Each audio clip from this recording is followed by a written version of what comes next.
Hi everybody, welcome back to Top Words. My name is Alicia and today we're going to talk about 10 different ways to remember words. So these are actually some ways to remember words that you have sent in to us. So I'm really excited to see what your recommendations are. I study other languages, so let's talk about it. Let's see. I associate new words with words that sound similar in my native language. If you're studying English, your native language might share some words. So like I'm studying Japanese, and for example, the word chocolate sounds very, very similar in Japanese. So in English, the word is chocolate.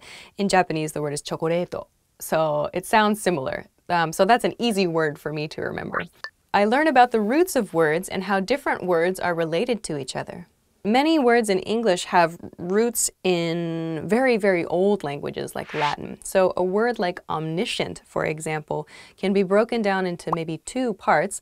The omni meaning all or everything, and scient, the scient part, relates to knowledge or knowing. So together the word means all-knowing, omniscient. Maybe you can guess the meaning even if it's the first time you've seen the word. Okay. I listen to songs and memorize the lyrics. This is also a common way to help kids learn things too, through songs. Opposite of b plus or minus the square root, b squared minus 4ac all over 2a. It's a quadratic function equation. Because it's a song, it's still in my head. Thank you, Mrs. Syme. I often watch TV or YouTube videos that are designed for young children. That's how children in the native language learn, so it's a great tool for you. Don't be embarrassed to do that. I do that. In English, we have Dora the Explorer, we have Sesame Street. We have another channel that's made for children's content, but it could be useful for you. It's called Kids vs. Life, so please be sure to check that out. I speak as often as possible with native speakers. A native speaker can go, that's a strange thing that you're saying. So there are a lot of small factors that you can't get unless you're speaking with a native speaker. So this is a really, really great tip. If you're interested in doing this with us, we have on EnglishClass101.com a special subscription, which is called the elite level of subscription, where you get to actually study with one of our teachers here. So if you don't have somebody that you can study with now, that might be a way to do it. Please check that out if you're interested. I try to use the language routinely in the context of daily life. When you're alone, just doing stuff at home, like making breakfast or cooking or doing the laundry, if you use the language just to say like, now I'm going to, I don't know, cut vegetables, or oh, I need to do laundry later today, or thinking about your appointment, whatever. Another good example is really, I put my phone into my target language. You're telling little stories when you're having conversations with people, so get used to telling yourself the story. I use repetition, reading, writing, and speaking words over and over again.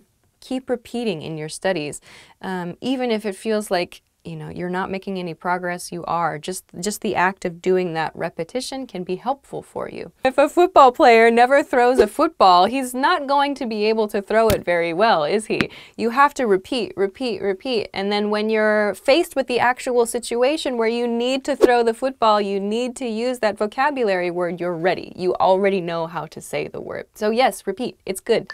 I try to think in English, so it becomes natural to my thought process. I do this. I think about what I need to do. I think about what I have done. I think about what I'm going to do. And so in that way, you can practice past tense, future tense, and present tense. Recently, this has been happening to me. I've started dreaming in Japanese from time to time, or I dream bilingually. It's exciting, I think. I try to use the word in a simple sentence, so I learn whole phrases, not just individual words.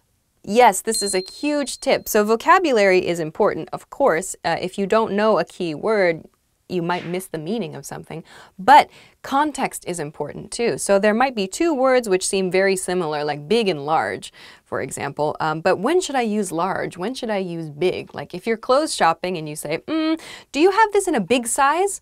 It might not be the correct way to use the word. Instead, do you have this in a large size is the correct phrase. So learning how to use the correct vocabulary word at the correct time is important, and you can do that through studying sentences and phrases instead of just vocabulary.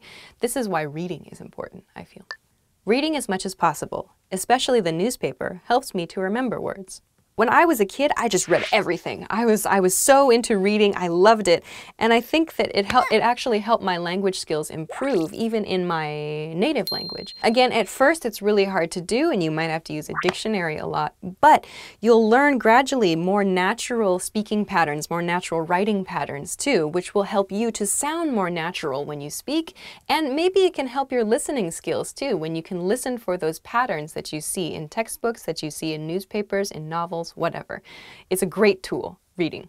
And thank goodness, that's the end. So those are 10 tips that you can use to remember new words and new phrases. Try them out. I'm going to be doing my best with my target language. I hope that you do too. Thank you very much for watching. Please, please, please subscribe to our channel if you have not already, and we will see you again soon for more exciting information. Bye. I have to go to the bathroom really bad. Okay.